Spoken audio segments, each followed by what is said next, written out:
kapasitas, kolaborasi, dan keterampilan berpikir kritis melalui pembuatan produk visual yang relevan dengan topik pembelajaran.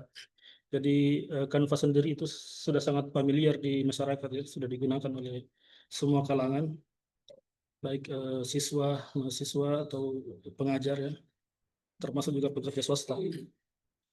Dengan keterampilan ini mahasiswa diajak untuk menyelesaikan proyek nyata seperti membuat poster kampanye, infografis atau presentasi interaktif menggunakan berbagai template atau fitur yang tersedia di Canva,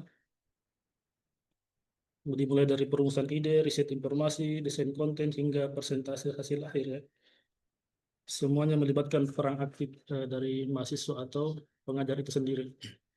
Eh, Sebelumnya saya memperkenalkan diri, saya Soeharto Baso sebagai pengelola perpustakaan yang akan memandu kegiatan kita pada pagi hari ini. Mohon izin sebelum saya mempersilahkan narasumber untuk memberikan materinya, saya izin membacakan profil singkat beliau. Jadi beliau adalah Ibu Jusbaini, SPD, MSN, sebagai dosen, ya, desainer dan sketcher. Pengalaman beliau, ya, dosen arsitektur, dimulai dari LPM Penalaran UNM ya 2013 sampai 2016, kemudian marketing team di Insight Sinergi Talenta 2022 sampai 2024, kemudian Indonesia Sketcher Chapter Makassar 2008 sampai sekarang, freelance interior dan graphic designer 2019 sampai sekarang, reviewer artikel ilmiah juga beberapa jurnal akademik 2023 sampai sekarang. Beliau juga mentor di program Generasi Terampil Yayasan Indonesia Mengabdi 2025. Kemudian pembina komunitas Garis UNM ya, arsitektur, drawing, dan sketching 2024 sampai sekarang. Beliau ini dosen di Universitas Negeri Makassar, dosen arsitektur. Pendidikan beliau adalah S1 di jurusan Pendidikan Seni Rupa, Fakultas Seni dan Desain Universitas Negeri Makassar. Kemudian mengambil program Magister Seni, ya, Visual Art dan Interior Design 2019 dan 2022 di Institut Seni Indonesia Yogyakarta. Jadi itu sepintas dari profil pemateri kita pada pagi hari ini. Untuk mempersingkat waktu, langsung saja saya persilahkan kepada Ibu Gus Baini, SPD MSN untuk memberikan materinya. Dengan ini dipersilakan. Silakan. Ya, terima kasih Pak Soeharto. Selamat pagi semuanya. Suara saya terdengar dengan jelas ya Pak? Ya, silakan, Bu. Terdengar, Bu. Ya, oke. Sebelum kita mulai mungkin saya mengucapkan Bismillahirrahmanirrahim. Alhamdulillahirabbil alamin. Ya, akhirnya setelah seperti 2 atau 3 kali tertunda ya kelas ini akhirnya bisa terlaksana. Dan saya juga sebenarnya juga unexpected sih karena ternyata hari ini jadwalnya saya kira masih pekan depan. Dan ya mungkin memang harus segera karena sudah 2 kali juga ya tertunda. Ya, dan terima kasih kepada Pak Soeharto sudah memperkenalkan profil singkat saya. Saya juga izin share screen saja ya kalau gitu langsung Pak. Ya, silakan.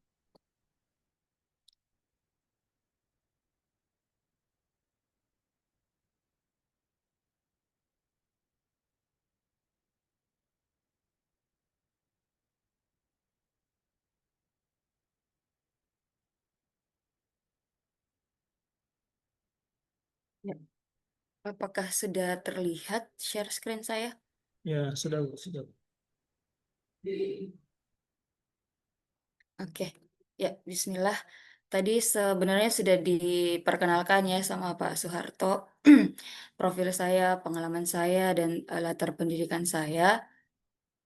Tapi mungkin saya mau sedikit bercerita sebelum memberikan materi kalau kenapa sih pada akhirnya ya Pak ya konsen ke Canva, padahal sebelum-sebelumnya lebih menggunakan aplikasi-aplikasi editing profesional yang lain. Kenapa kemudian tidak hengkang juga sih, tapi konsennya sekarang di 4 tahun terakhir ini itu ke Canva. Ini dimulai dari pada saat saya menjadi desain staff marketing di Insight Sinergi Talenta.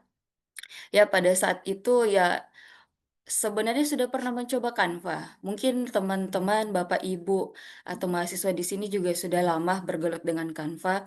Tapi pada tahun 2000 berapa, Canva kan sebenarnya sudah lama ya, sudah lama hadir, sudah lama eksis juga, tapi baru-baru mem-booming 2 tahun terakhir ini kalau saya ikuti perjalanannya. Itu dulu juga di awal-awal starting 2019, saya juga sebenarnya orang yang menafikan Canva karena menganggap ya Canva ini seperti mengganggu proses atau habitat, desainer yang sudah setengah mati, sudah berusaha meningkatkan skill-nya menggunakan aplikasi-aplikasi yang dulu kita tuh harus berbayar, harus latihan dan bahkan mengikuti kursus, kurang lebih setahunan, sebulanan baru kita bisa mengeksistensikan diri kalau saya bisa nih desain. Nah, ternyata tiba-tiba datang Canva, hadir Canva yang, buat kita merasa tersaingi kayaknya ya. Sepertinya para desainer itu merasa tersaingi, merasa tidak, kurang diapresiasi karena Canva ya sudah mewadahi kita dan memberikan kita banyak template. Kalau di aplikasi-aplikasi profesional kan seperti CorelDRAW, AI, Adobe Illustrator, dan sejenisnya, Photoshop, itu kita harus bangun semua elemennya dari nol. Sementara di Canva ini banyak sekali template-template yang sudah langsung jadi dan kita semua, teman-teman semua, Bapak Ibu, itu bisa langsung input saja apa-apa, item-item yang ingin disampaikan di dalam desainnya. Nah, tapi sampai pada titik saya menjadi staf di salah satu, UMKM atau salah satu yang sekarang sudah berubah menjadi PT dan perusahaan ya, merangkap menjadi perusahaan, Insight Sinergi Talenta. Nah, di sini saya punya manajer namanya Francisca Amir. Nah, beliau ini IT, mantan IT di Telkomsel ya, dan sampai sekarang masih menggeluti, dunia tersebut, tapi berubah perusahaan saja. Nah, beliau ini maunya pada saat kita asistensi atau pada saat kita koordinasi ya, ini bisa satsetnya itu lebih cepat dibandingkan harus mengirimkan master, aplikasi kita atau harus mengekspor hasil desain kita yang bisa jadi ukurannya itu lebih besar dan mengambil banyak memori. Memori, kuota, dan seterusnya ini waktunya agak lama. Jadi, manajer saya ini bilang, "Bagaimana kalau kita, beralih fungsi apa, mengambil, metode lain yang bisa kita kerjakan bersama-sama. Saya juga bisa komen-komen di situ, saya bisa membantu desainnya lebih cepat." Nah, waktu itu saya juga memang sudah sempat memakai Canva dan tidak sengaja dilihat oleh manajer saya, "Ini pakai pakai apa ya ini?" Nah, akhirnya saya sampaikan dan disitulah berawal kenapa saya mengeksplor Canva lebih dalam dan menggunakannya, sampai sekarang. Nah, itu sebenarnya cerita singkatnya kenapa akhirnya mau konsen ke Canva dan mau membawakan, materi ini, eee, s meskipun beberapa teman saya di jurusan juga bilang, agak ketawa juga ya Pak sebenarnya, pada saat tahu kalau saya mau sharing ya sebenarnya kita lebih sharing ya Pak, mungkin di sini lebih banyak ke pengalamannya lagi tentang Canva.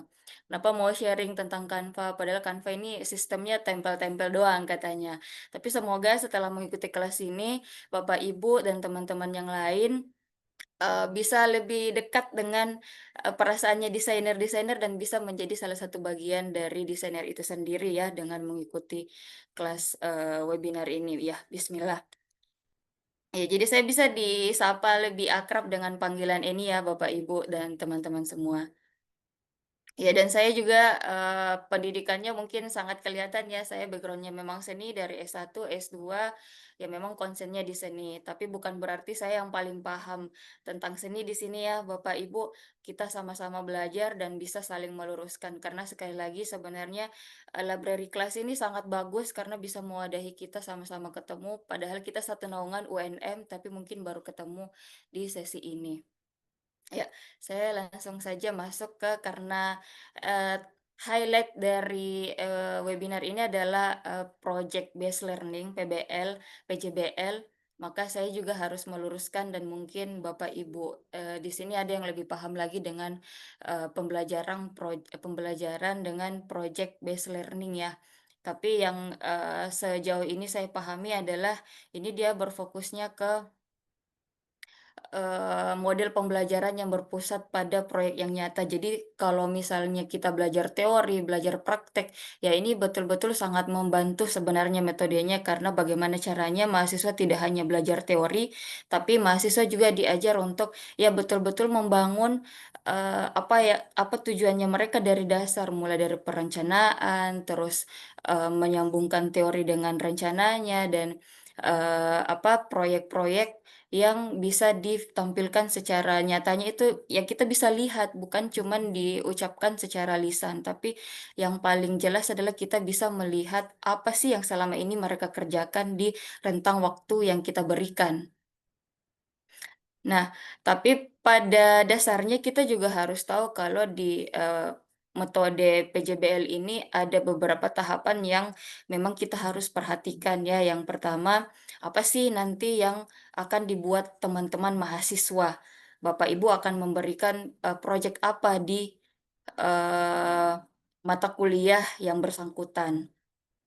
Kemudian ya baru kita rencanakan, kita susun timeline-nya, mau buat apa. Setelah itu, nah timeline ini sangat, berpengaruh besar ya Bapak Ibu untuk mengetahui progres, proyeknya mahasiswanya kita dan proyeknya kita sendiri sebenarnya, sejauh mana sih kita memberikan teori yang memadai kepada teman-teman mahasiswa. Setelah menentukan timeline, menjelaskan timeline, ya Bapak Ibu baru bisa meng-cross check atau mengasistensi setiap proses, setiap progres yang teman-teman mahasiswa ini lakukan sudah sejauh mana dan sekarang lagi ngapain ini. Dan yang terakhir tentu saja tahap evaluasi. Nah, di tahap evaluasi dan progres ini sebenarnya akan terus berulang dan disinilah sebenarnya proses yang menurut saya yang pernah saya alami. Bapak Ibu juga sebentar bisa sharing ya bersama kita semua di sini apa saja sih kesulitannya untuk project based learning gitu selama dijalankan dalam beberapa waktu ke depan atau yang lalu-lalu yang pernah kita lakukan. Nah, proses dan progres ini dievaluasi, ini biasanya kita butuh waktu. Kita butuh waktu ketemu. Nah, terkadang ini kita tidak punya karena beberapa dari kita punya jadwal yang mungkin lumayan padat atau banyak kelas atau mungkin memang tidak bisa terkondisikan untuk langsung ketemu dengan mahasiswa kita ataupun apa mitra mengajarnya kita. Nah, melihat itu sebenarnya saya melihat jadinya komunikasi kita jadi, sulit ya Bapak Ibu dan progres dari proyeknya juga bisa terhambat.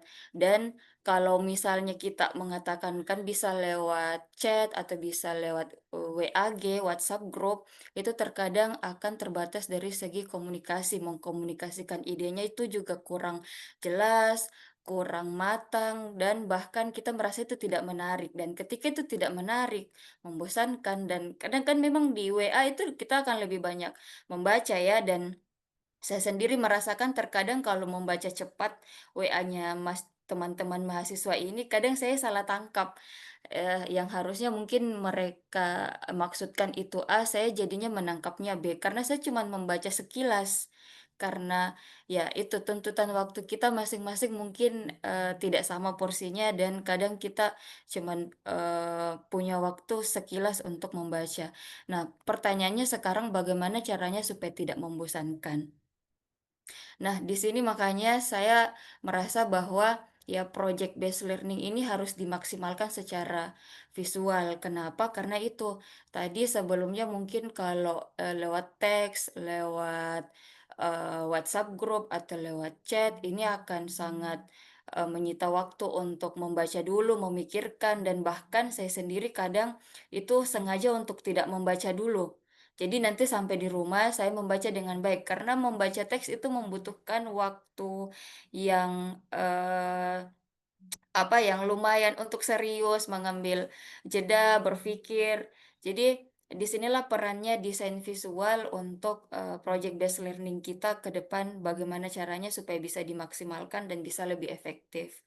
That's why makanya, Bapak Ibu, teman-teman semua, saya akhirnya memilih Canva salah satu ini platform atau website ya, website desain yang saya rasa seperti yang Pak Soeharto tadi sampaikan, kalau ini sebenarnya website yang sudah tidak asing lagi bagi kita semua, dan sudah banyak sepertinya yang mengakses, sudah banyak yang menggunakan, sudah banyak yang mengeksplor, kreativitasnya di Canva. Nah, Canva ini kenapa saya memilih, karena bukan cuman bisa menyediakan template cuman untuk satu bentuk tugas ya, tapi sangat banyak dan bisa mewadahi semua kalangan. Bukan cuman untuk mahasiswa, tapi untuk ya kita-kita yang sudah bekerja, apalagi kita, sebagai, tenaga pengajar yang membutuhkan waktu presentasi yang lebih cepat, efisien, dan, lebih dapat secara visualnya, ini Canva bisa mewadahi semuanya. Nah, dan jangan salvo kalau Canva ini dikatakan bahwa yang tidak punya latar belakang desain pun bisa menggunakan Canva. Ya karena itu, Bapak Ibu, Canva ini, punya banyak variasi template yang banyak sekali, bukan cuma untuk poster, tapi sampai ke membuat buku, buklet itu bisa diwadahi melalui Canva. Nah, dan kenapa juga lagi Canva, kenapa lagi-lagi Canva ya, karena itu pertama, kalau teman saya kemarin sempat bilang kayak gini, "Ah, Canva itu sistem tempel-tempel tahu." Ya, dan iya, ya memang, dan itu tidak salah, selagi kita tahu caranya menempel dengan baik, menempel dengan benar, it's okay. Tidak ada yang masalah sebenarnya, karena ya kita sebenarnya butuh di waktu yang sekarang ini ya memang kita butuh yang lebih cepat, lebih efisien, apalagi dengan perkembangan teknologi yang tidak ada berhentinya. Kalau kita mengikuti teknologi ya mungkin kita akan gila. Tapi bagaimana caranya kita beradaptasi dengan teknologi ya, dengan salah satunya adalah memanfaatkan apa-apa yang disediakan perkembangan teknologi saat ini. Nah, Canva ini mudah digunakan. Kenapa mudah digunakan? Nah, salah satu kendala saya dalam mendesain adalah gampang ke-distract. Jadi ketika mau mencari referensi dan harus membuka website yang lain, itu kadang saya jadinya melipir ke tempat lain, bukan ke tujuan awal. Yang awalnya mau buka free pick atau mau buka Pinterest, jadinya buka yang lain. Bisa jadi mungkin buka Instagram atau, web app yang lainnya, dan itu jadinya ke-distract. Nah, tapi di Canva, kita bisa mudah menggunakannya karena semua elemen-elemen yang kita butuhkan itu bisa kita ambil secara langsung di, web yang sama, di satu web yang sama. Canva menyediakan itu toolbar-toolbar dan menu-menunya sudah ada semua di satu web yang sama, jadi lebih mudah digunakan. Mau memilih elemen vektor, mau memilih elemen foto, video, itu semuanya disediakan. Nah, kemudian Canva ini juga beragam ya, dan bisa didapatkan secara free, kalaupun ada yang, mengeluh, "Ya, tapi, beberapa, elemen yang lainnya ini ada yang ada yang harus, Canva Premium." Ya, sejauh ini sih sebenarnya kalau teman-teman Bapak Ibu dosen dan teman-teman mahasiswa bisa memanfaatkan yang ada, sebenarnya Canva sudah sangat memadai dan itu sudah difasilitasi beberapa elemen yang bisa kita akses secara free. Kemudian ini yang sangat saya suka dari Canva karena dia bisa kolaborasi, bisa diakses, ke semua, eee, me partner atau mitra kita yang kita sudah share linknya. Jadi, kalau ini sebenarnya mirip-mirip dengan, perangkat dan website Google yang sudah disediakan, Google Sheet, Google Slide, dan, sejenisnya. Tapi yang lebih bagus adalah karena dia lebih memang mewadahi secara visual. Jadi kita menggarisbawahi kenapa Canva secara collaboration itu lebih baik. Menurut saya ya, mungkin Bapak Ibu juga punya takaran masing-masing. Lebih, direkomendasikan ya, karena ya secara visual dia lebih dapat dan lebih, mudah, tools-toolsnya. Jadi secara kolaborasi, dan ini yang menurut saya di project based learning itu kadang agak sulit kita, kendalikan. Bagaimana sih cara mengetahui ini, teman-teman mahasiswa berprogres tidak ya, teman-teman mahasiswa yang A, B, C, D dalam satu kelompok mereka punya andil tidak ya. Nah, di Canva kita bisa men-tracking itu, kita bisa melihat siapa-siapa saja yang sudah melihat hasil, proyeknya mereka, membuka kanvasnya mereka, dan sementara berprogres. Dan ini kita bisa live ini ya juga seru sekali sebenarnya ketika kita melihat progresnya teman-teman mahasiswa ataupun, mitranya kita bekerja di lembar kanvasnya masing-masing karena kita bisa langsung melihat. Nah, ini yang paling, saya suka kolaborasinya, karena kita bisa melihat dan di Canva juga sudah diwadahi Canva Team. Jadi kalau di Canva Team, ini saya tidak endorse ya Pak Soeharto, saya cuma memberikan informasi siapa tahu saja ada yang, berminat untuk beralih dari Canva biasa menjadi premium dan, pro. Karena memang ya memudahkan itu ketika kita sudah, menggunakan. Jadi kalau kita di Canva Team, kita sudah tidak perlu lagi sharing-sharing link, kita sisa menyampaikan, "Oke, pekerjaan kita hari ini ada di folder ini ya, ada di file yang berjudulkan ini ya," dan semua bisa mengakses tanpa bertukar link, website lagi dari lembar kerja yang sudah dikerjakan. Nah, kemudian yang lebih variatif lagi dari Canva adalah format ekspornya. Jadi tidak hanya, mmm bentuk JPEG, PNG, dan PDF, tapi sangat beragam. Kita juga bisa bikin animation dari Canva, bisa bikin video dari Canva. Jadi format dan template-nya sangat, bervariasi. Kalau belum ditemukan berarti belum dieksplor dengan baik, tapi sejauh ini Canva sangat mudah ya secara, interface-nya, user interface-nya menurut saya lebih, mudah juga dibandingkan aplikasi-aplikasi lain. Dan font-nya bisa diperbesar, diperkecil, jadi orang-orang yang merasa kayak ini kekecilan, atau kebesaran ya bisa di-adjust ukurannya. Nah, ini saya menunjukkan beberapa hasil, bukan beberapa, iya beberapa, hasil project based learning-nya kami kemarin, semester lalu di kelas mata kuliah kalau di arsitektur ada mata kuliah namanya arsitektur lingkungan binaan. Secara singkat ini sebenarnya memang lebih ke teori, tapi mereka bisa menggunakannya juga ke praktik. Nah, bagaimana caranya supaya ini tidak, terlalu monoton teori teori teori. Nah, makanya kami di kelas ini itu memberikan mereka project, based learning-nya itu membuat buklet, jadi tidak hanya Eee, mereka belajar teorinya, tapi bagaimana caranya mereka merangkum pemahaman-pemahaman yang sudah didapatkan di kelas untuk dijadikan sebuah proyek buku, buku sejenis majalah yang lebih simpel tapi tidak membosankan. Nah, ini salah satu contohnya, ini beberapa buklet dan ini hasil, mentoring dan asistensinya juga lewat Canva, Bapak Ibu. Dan template-templatenya ada beberapa yang mereka juga ya sepertinya familiar ya terlihat kalau ada memang pure menggunakan template Canva, tapi ada juga beberapa yang sudah mulai explore bentuk-bentuk, cover, bentuk-bentuk, kolaborasi elemen gambar dan background-nya itu sudah lebih tereksplor dibandingkan beberapa tugas yang lainnya, yang mungkin masih ada yang menggunakan, template dari Canva Plus ya, tapi itu sudah bisa diapresiasi karena mereka punya progres dan akhirnya bisa berhasil dijadikan, buku cetak, buklet yang hasilnya seperti ini Bapak Ibu. Dan ini kami buatnya, mereka berhasil menyelesaikan ini itu di, 2 bulan terakhir, kurang lebih 2 bulan terakhir dengan asistensi melalui Canva. Nah, itu untuk projeknya mereka. Nah, Canva ini kan selain memfasilitasi poster, buklet. Nah, Bapak Ibu juga pasti akan lebih familiar dengan yang namanya, slide PPT, PowerPoint ya. Nah, PowerPoint sebenarnya juga difasilitasi di Canva dengan sangat banyak-banyak template yang bisa disesuaikan dengan karakter Bapak Ibu. Tapi kalau saya sendiri di Canva ini saya lebih memanfaatkan bagaimana kemudian elemen-elemennya itu bisa lebih gampang saya akses dan bisa lebih gampang saya copy-copy ya Bapak Ibu. Ini contoh hasil dari, cover dan, PowerPoint yang saya gunakan di kelas dan, sebentar kita akan bahas kenapa sih harusnya bentuknya seperti ini dan sebaiknya bentuknya seperti warna dan perpaduan elemennya seperti ini. Karena memang dalam desain kita harus menonjolkan karakter, kenapa? Ya kita sebentar akan bahas.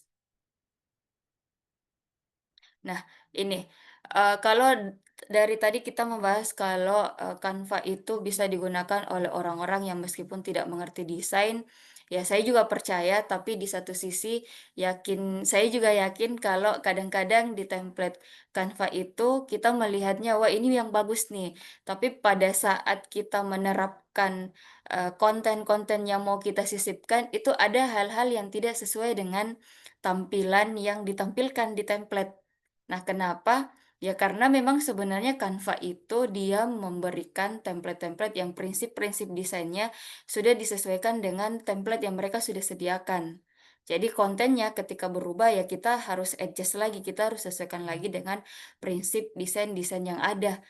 Nah, jadi di kesempatan ini, Pak Soeharto mungkin saya akan lebih banyak membahas tentang prinsip-prinsip desain ya, karena ini, inti dari supaya Bapak Ibu juga nyaman menggunakan Canva dan tidak disebut lagi kalau ini kita asal tempel-tempel saja nih di Canva. Ya, jadi prinsip-prinsip desain ini ketika Bapak Ibu sudah menerapkan ya saya yakin sedikit banyaknya akan ada yang berubah dan, ya yakin juga sih kalau ini akan banyak-banyak latihan juga. Kadang-kadang pertama-tama menerapkan prinsip-prinsip desain kita jadinya kagok karena dikit-dikit kita bingung, ini udah betul tidak ya? Ini sudah sesuai tidak ya dengan prinsip yang ada? Tapi saya juga yakin kalau sebenarnya, desain ataupun, karya-karya visual sebenarnya paling gampang kita nilai sendiri dan bisa kita ukur, berawal dari diri kita sendiri, Bapak, Ibu, dan teman-teman semua. Nah, yang pertama yang Bapak Ibu harus, terapkan dalam sebuah desain adalah ada yang namanya keseimbangan atau balance. Nah, kenapa, prinsip keseimbangan ini perlu Bapak Ibu terapkan? Karena pasti sebenarnya kelihatan sih ketika, elemen ataupun kalimat ataupun, apa ya, objek yang Bapak Ibu letakkan di bidang desainnya Bapak Ibu itu tidak seimbang, pasti akan berat sebelah kita melihatnya dan kurang enak melihatnya. Nah, ini saya memberikan perbandingan antara kiri dan kanan, kira-kira dari Bapak Ibu yang mana sih yang lebih enak dilihat dan lebih stabil menurut Bapak Ibu? Nah, ini sebenarnya saya sudah kasih bocoran ya, saya sudah kasih checklist atas bagian atas kiri kanannya. Masalah. Saya cuma mau mengetes, apakah semuanya fokus dengan tampilan yang saya, berikan. Ya, jadi tentu saja yang sebelah kiri, karena yang sebelah kiri lebih memaksimalkan bidang sudut kiri kanannya, atas bawah, bagaimana keseimbangan itu kemudian kita ciptakan dari peletakan posisi-posisi elemen ini, baik itu dari, font-nya ataupun dari posisi dan, ukuran icon-icon yang Bapak Ibu letakkan di lembar lembar apa ya ini sebutnya, lembar kerja aja ya, lembar kerja masing-masing. Nah, itu untuk keseimbangan. Intinya fungsi dari kenapa harus paham ini supaya yang kita berikan ya enak dilihat, seimbang dan karena kadang-kadang nih kayaknya yang OCD-OCD sedikit agak tidak nyaman melihat yang tidak seimbang-seimbang dan tidak rapi.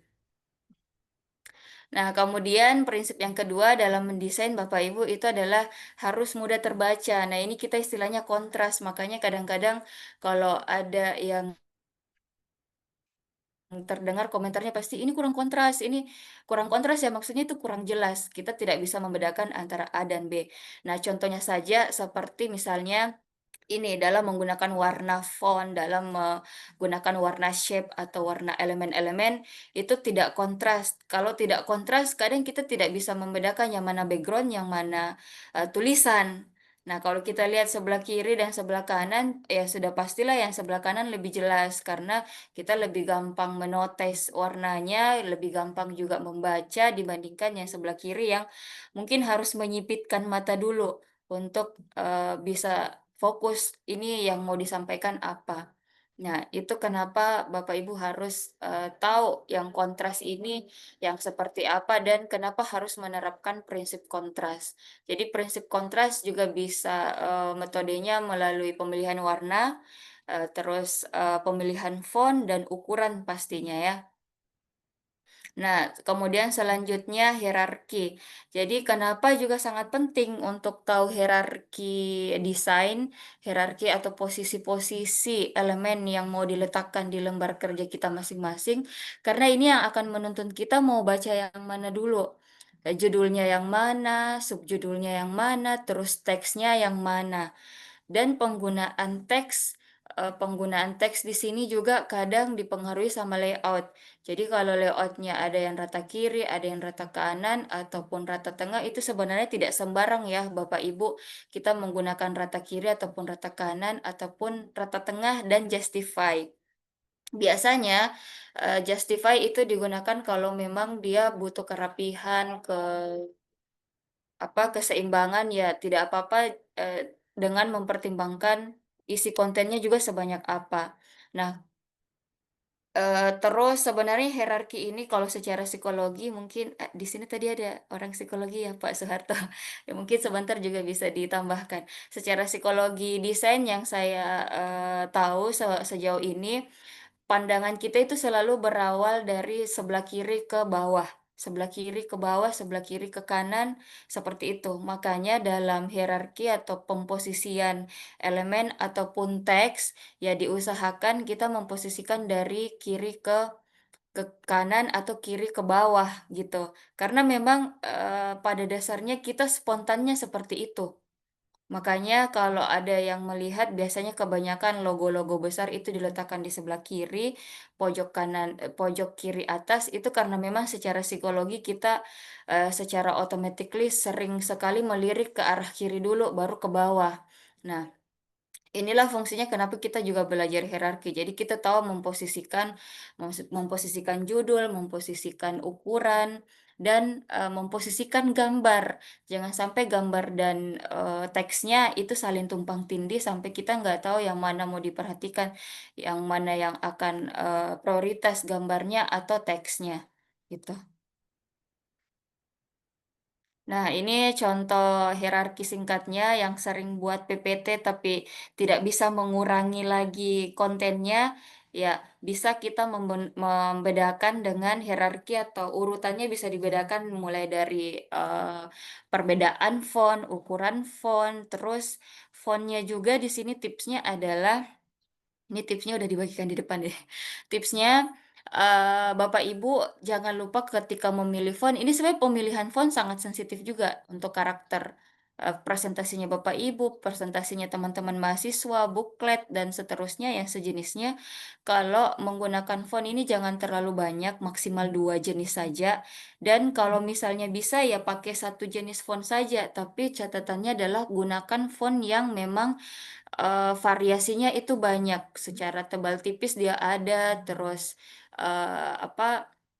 miring dan tidak miringnya itu dia tersedia. Jadi kalau tidak mau menggunakan banyak font, ya lihatlah font yang lengkap secara family, tebal tipis, miring tidaknya, atau, yang biasa, supaya tidak terlalu boros dalam penggunaan font, seperti itu. Dan penggunaan font ini juga menentukan hierarki banget.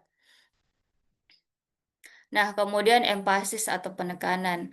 Nah, tadi, mungkin, sampai di sini agak bingung-bingung ini yang mana lagi nih, kenapa berbeda penekanan, terus kontras.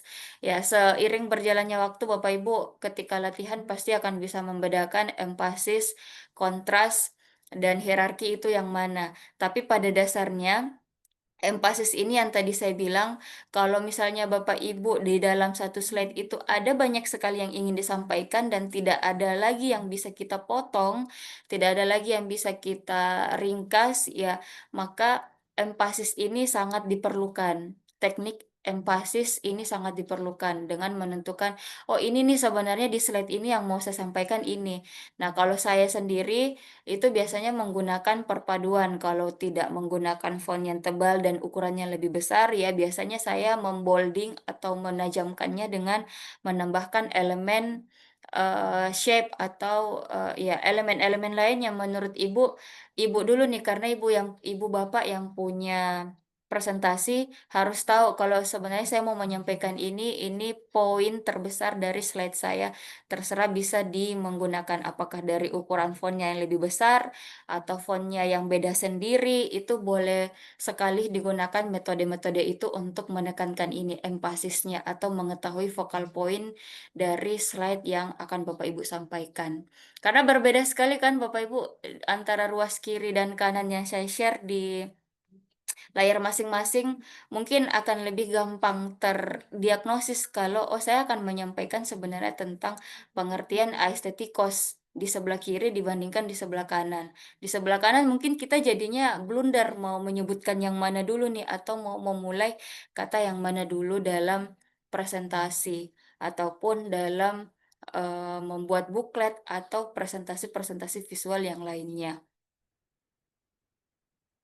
Kemudian ada namanya repetisi. Jadi di prinsip desain kita di dalam desain itu bisa mengulang-ulang elemen, bisa mengulang-ulang bentuk, ukuran, terus bisa mengulang-ulang juga, jenis font.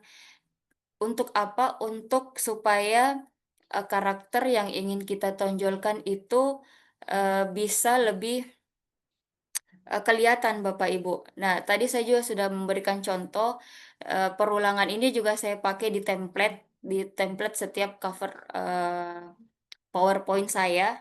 Saya menggunakan, elemen yang sama, menggunakan font yang sama, posisi yang sama, tapi kontennya yang berbeda, isi kontennya yang berbeda supaya apa? Supaya, mmm, teman-teman mahasiswa yang melihat ataupun, audiens yang melihat PowerPoint saya itu bisa tahu, "Oh ini pasti, PowerPoint-nya ini nih," atau, "Ini pasti mata kuliah ini." Jadi bisa terngiang-ngiang dari, visual yang kita tampilkan, gitu.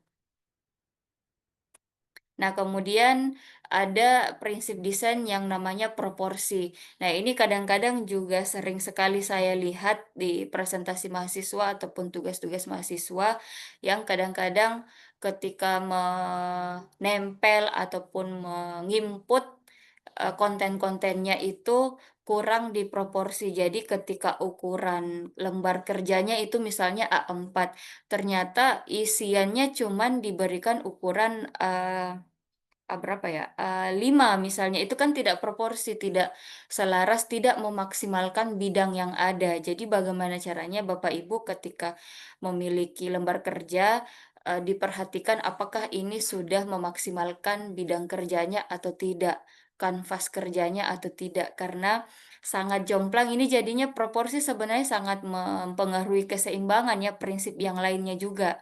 Jadi kalau tidak balance, ya pasti ada proporsi yang tidak sesuai atau tidak efisien Bapak Ibu, gunakan. Seperti contoh yang saya berikan di layar, masing-masing, kalau di ruas, kiri dan kanan, ini sudah ada contekannya juga di atas, kira-kira apakah, lebih nyaman mana dari, pandangan Bapak Ibu dan teman-teman sekalian? Ini padahal sebenarnya ukuran fontnya sama, tapi karena bidang bidang apa, bidang, shape-nya itu berbeda, jadinya juga hasil yang diberikan juga akan tampilannya berbeda. Nah, kemudian ada movement, ini 2 terakhir kayaknya ya, movement. Ketika sebuah, presentasi itu ingin kita berikan hierarki juga bisa ditimpa dengan ditambah double-double prinsipnya dengan movement. Karena kadang-kadang juga, dalam melihat presentasi itu kita bingung ya mau menjelaskan yang mana, yang saya bilang tadi kalau misalnya konten yang mau kita sampaikan itu lebih banyak dibandingkan, bidang kertasnya, ya salah satunya adalah kita harus tahu pergerakan matanya kita kemana dulu dan kemana yang terakhir. Jadi, bisa disesuaikan dari ukuran, terus, bisa disesuaikan dengan, tebal tipis pemilihan fontnya. Nah, ini sangat membantu untuk pergerakan untuk melihat kita mau menyampaikan urutan konten yang mana dulu. Dan movement ini juga jadinya lebih bisa divariasikan dengan emotion atau animasi untuk ditampilkan secara berurutan dan Canva juga memberikan animasi yang beragam ya Bapak Ibu bisa sebentar kita bisa simulasi singkat untuk memberikan efek-efek ini juga. Nah, kemudian yang terakhir saya menambahkan color, warna. Kenapa? Karena banyak sekali juga ini color mempengaruhi kontras, mempengaruhi kejelasan, terus yang tadi saya juga bilang ini juga mempengaruhi, hierarki. Jadi pemilihan warna yang tujuannya di sini adalah bagaimana Bapak Ibu memilih background atau dasar warnanya dulu ya sebenarnya. Jadi kalau kita kebanyakan melihat secara psikologi juga sebenarnya warna-warna yang ada itu mempengaruhi minatnya kita dan akan condong ke beberapa minat yang lainnya. Kalau misalnya di yang saya tampilkan ini Di sini disebutkan kalau ya dan memang ini kita melihat di sekeliling kita seperti itu memang penggunaan warna. Kalau makanan dan minuman biasanya ya dominan pasti pakai warna-warna panas, warna orange, warna kuning. Nah, ini biasanya juga dikombinasi dengan warna merah. Dan, kombinasi warna-warna yang lain. Mungkin juga kita sering melihat warna biru ini lebih ke warna-warna yang membutuhkan fokus seperti pada saat kita presentasi seperti saat ini, ataupun untuk, bidang-bidang yang lain, bidang bisnis yang lain, retail, kosmetik, dan seterusnya. Ini biasanya menggunakan warna-warna dingin. Kalau Bapak Ibu perhatikan, itu jarang sekali kosmetik menggunakan warna-warna yang panas. Kalaupun ada di lingkaran warna yang panas itu, pasti dibuatnya lebih doff, lebih smooth, lebih, pastel. Jadi penting sekali juga dalam menggunakan warna. Nah, di Canva juga sudah ada pilihan, color palette yang Bapak Ibu bisa sesuaikan dengan desainnya Bapak Ibu, dan proyek-proyeknya teman-teman. Dan, selain, disediakan, kita juga bisa custom dan ini bisa satu kali dan bisa lebih cepat. Bisa juga diakses kalaupun misalnya color palette-nya diambil dari luar, kalau nomornya ada ya bisa di-input secara manual, bisa juga langsung di-copy aja, di-drag and drop di lembar kanvasnya masing-masing. Tapi pada dasarnya adalah penentuan warna teman-teman ini juga akan sangat mempengaruhi eee, karakter yang ingin dibawakan, projeknya teman-teman mau, secara visual karakternya seperti apa, ini warna sangat berpengaruh. Dan mempengaruhi minat serta emosionalnya kita. Kadang-kadang ada orang yang benci warna kuning. Nah, jadi harus tahu menggunakan warna kuningnya juga, di, tatarannya seperti apa. Nah, ini, sepertinya terakhir untuk prinsip desain yang Bapak Ibu sebaiknya ketahui jika ingin menggunakan, memanfaatkan Canva sebagai project based learning secara visualnya teman-teman mahasiswa maupun untuk, proyek-proyek yang lain. Penting sekali tahu ini karena bagaimana caranya kita bisa menghasilkan karya proyek based learning yang bagus dan efisien dan benar kalau kita sendiri sebagai tenaga pengajar tidak paham ya dengan prinsip-prinsip desain secara visual dan ya sekali lagi sebenarnya kita sama-sama belajar dan sangat terbuka untuk Bapak Ibu yang lain yang lebih tahu bisa untuk share apa nih tips and triknya setelah ini. Ya, ini sebenarnya tips and trick kalau bisa, Bapak Ibu dan teman-teman mahasiswa yang kalau ada yang bergabung bisa langsung saja buka Canva-nya, bisa menambahkan lembar baru supaya kita bisa mencoba untuk, testi bagaimana menemukan shortcut-nya, kemudian bagaimana menerapkan font dan color-nya lebih cepat, dan ketika kita mengekspor, kira-kira file format apa yang sangat cocok atau yang lebih cocok, lebih direkomendasikan untuk Bapak Ibu ekspor, baik itu, presentasinya ataupun proyeknya ketika ingin dicetak. Ya, bisa banget untuk dibuka sambil, saya memberikan tutorial singkatnya. Ya, mungkin bisa dibantu ya Pak Suharto? Ya, baik. Bapak Ibu, teman-teman sekalian yang ini ya, yang sedang ikut dalam kegiatan Zoom kita pada pagi hari ini, silakan dibuka ini ya, Canva-nya. Selanjutnya akan di ini ya, akan dipandu oleh Ibu Yusba ini, Ibu Ina, untuk tips dan trik. Jadi Ibu yang kita ini ya, buka lembaran baru Bu ya, lembar kerja baru. Iya, betul, Pak. Iya, kalau sudah familiar sama Canva bisa langsung buka lembar baru, tapi kalau yang belum bisa login dulu ke canva.com buat akun. Nah, oh iya, saya mungkin di kesempatan ini belum bisa sharing explore tentang Canva Pro untuk pendidikan ya, Pak Soeharto karena waktunya mungkin tidak cukup dan saya juga lagi sebenarnya lagi, trial error untuk menggunakan Canva. Ini kan di UNM kita sudah punya semua email afiliasi ya, dan email afiliasi ini sebenarnya sangat bisa atau mungkin sudah ada bisa share di sini, sangat bisa kita manfaatkan untuk dapat, Canva Pro untuk pendidikan, meskipun beberapa testi dari teman-teman saya yang juga menggunakan, katanya memang secara teknis dia pro untuk elemen-elemen yang berkaitan dengan baik itu elemen maupun dokumentasi-dokumentasi yang berkaitan dengan pendidikan, tapi di luar itu tetap harus premium. Tapi kan tidak apa-apa ya, selagi memang kita menggunakan itu untuk pembelajaran, saya rasa sangat cukup mewadahi kita untuk fasilitas mengajar, dan teman-teman juga mahasiswa bisa lebih menghemat sih sebenarnya dibandingkan harus menggunakan akun yang berbayar untuk mendapatkan fasilitas pro. Ya, Berarti ada ini ya, apakah ada sudah siap? ya, gimana Bu? Sudah, Ya, sudah saya. teman-teman, ya.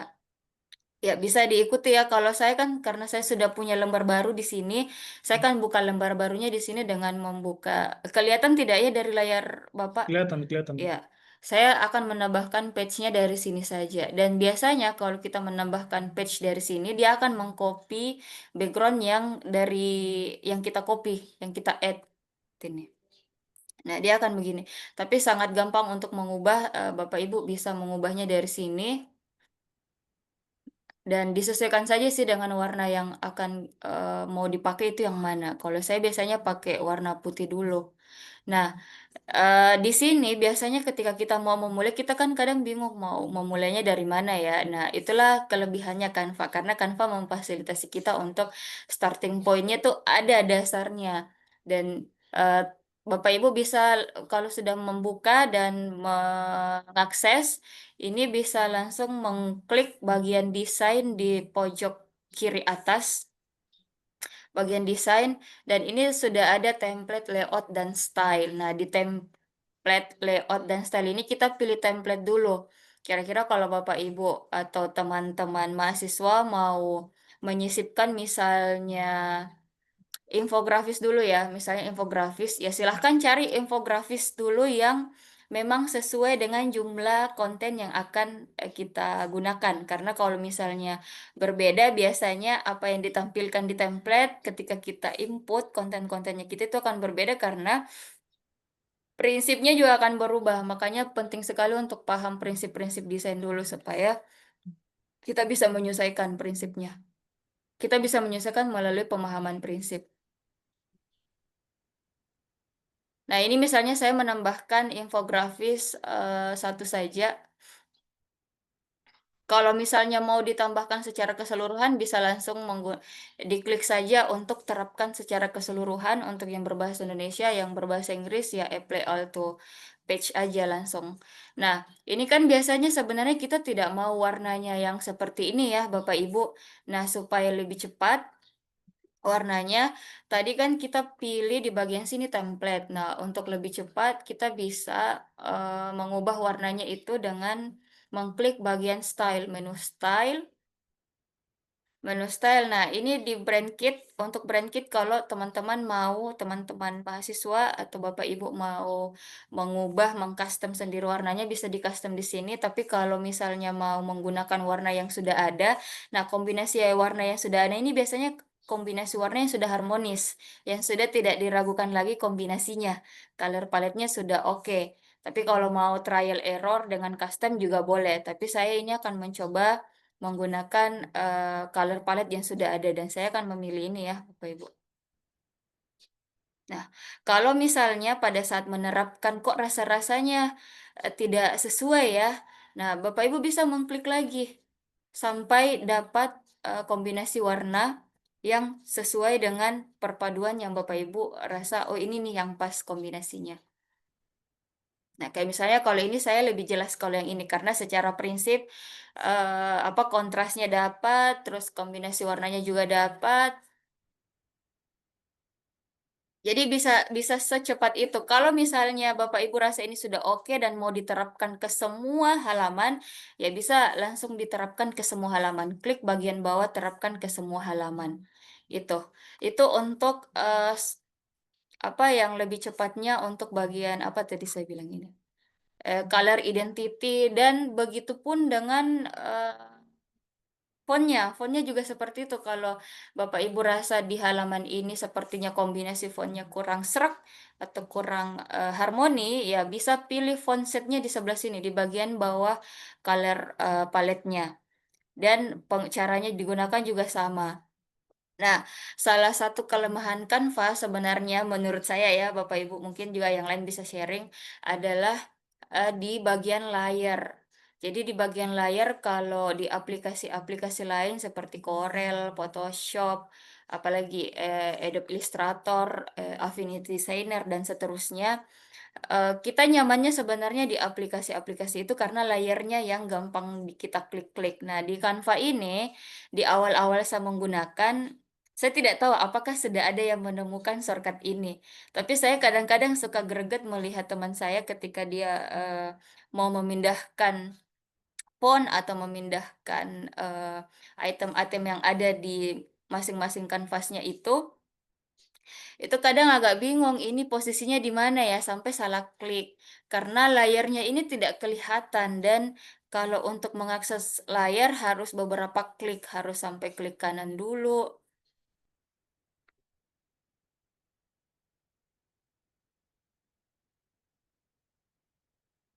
harus klik kanan dulu, habis itu cari pilihan mana nih pilihan. Harus diklik kanan, terus harus mencari di mana bagian untuk memperlihatkan layar-layarnya. Ini biasanya tidak ada. Nah, tapi kalau mau lebih cepat, saya biasanya pakai Ctrl Alt tambah satu. Nah, ketika Alt tambah satu kan dia lebih cepat, lebih gampang juga. Tidak perlu klik kanan, terus tidak perlu menyisiri setiap kotak dialognya, tapi kalau kita pakai shortcut Alt tambah satu itu semua layar-layarnya langsung muncul. Dan kalau dia tumpang tindih atau misalnya di layar yang agak di bawah-bawah kita mau edit, itu bisa lebih cepat menemukan layarnya, layar-layar kontennya. Nah, terus kadang-kadang juga yang lari-lari dari Canva itu ketika kita harus mendrag dan mendrop layernya. Jadi kadang agak sulit. Jadi memang harus banyak-banyak mengeksplor shortcut. Nah, shortcut yang paling sering saya gunakan itu ya Bapak Ibu Alt tambah satu untuk untuk saya kayaknya tulis di sini saja.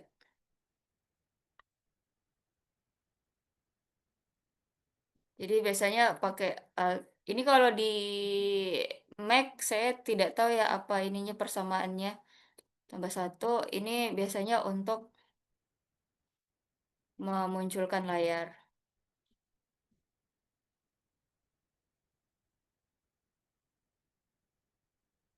Terus saya juga biasanya pakai shortcut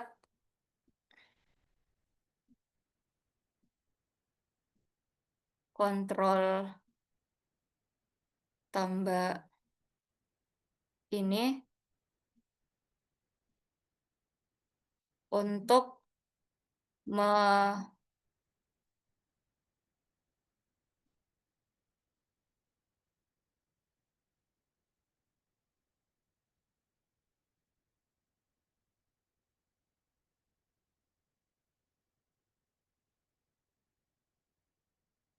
dan begitupun sebaliknya untuk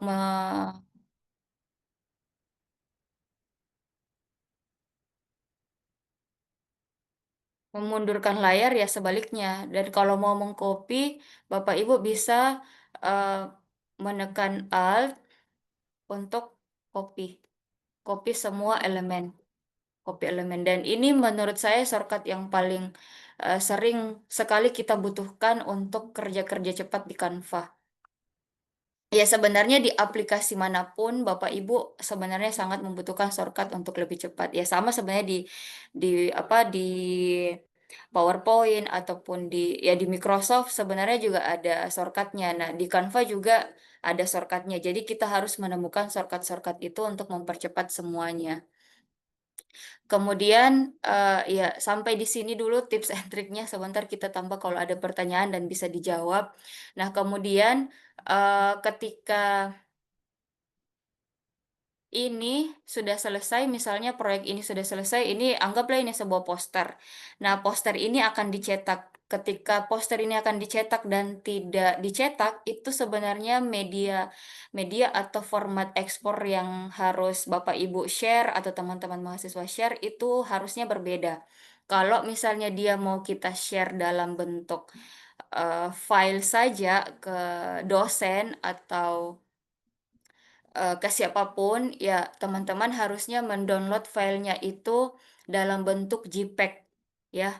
Kalau dia cuma satu saja, tapi kalau misalnya dia memang bentukannya booklet dan seterusnya ya PDF standar sudah sangat direkomendasikan.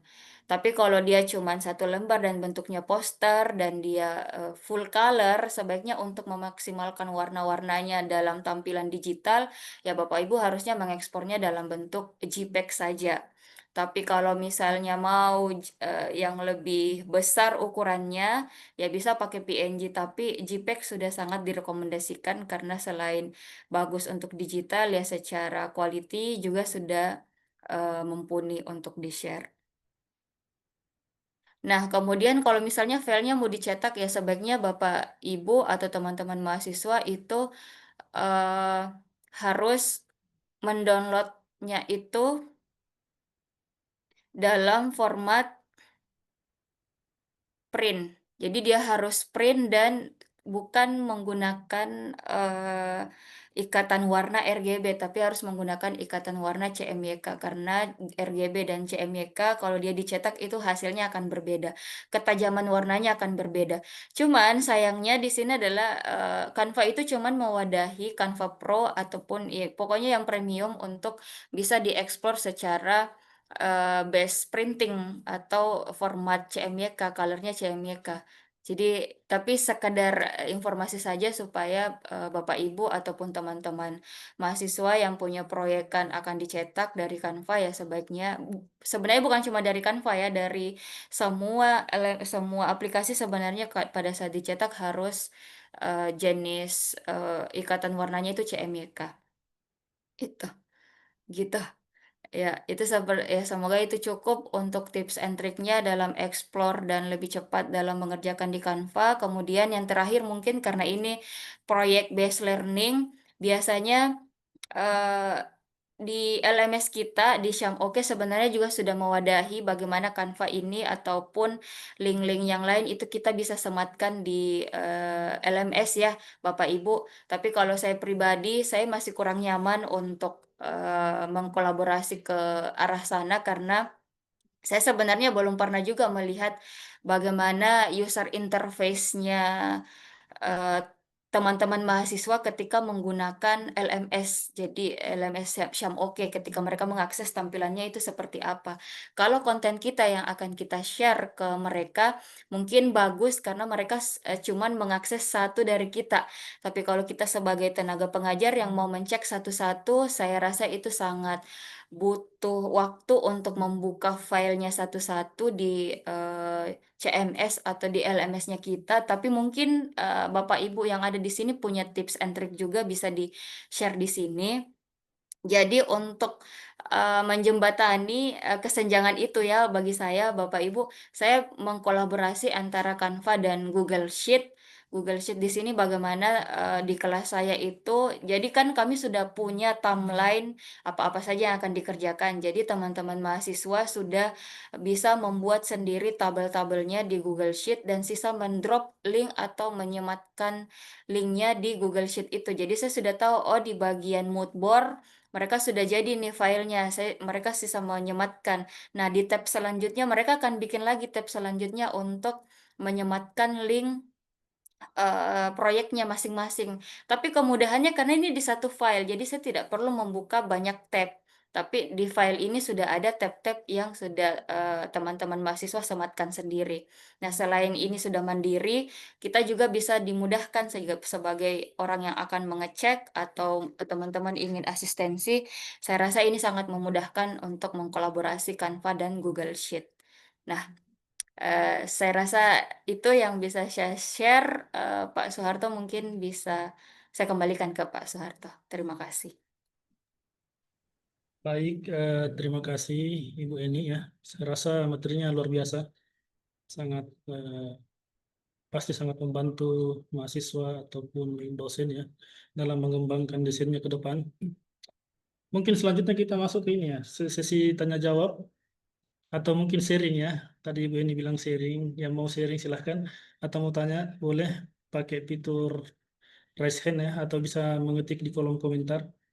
Silahkan. Kalau saya sih pertanyaannya cuma satu, itu kenapa kalau saya mendesain itu udah capek-capek lama-lama, saya rasa sudah bagus, terus saya kasih ke orang katanya jelek. Apa memang dibutuhkan bakat apa gimana? Ya, Kayaknya saya nggak berbakat.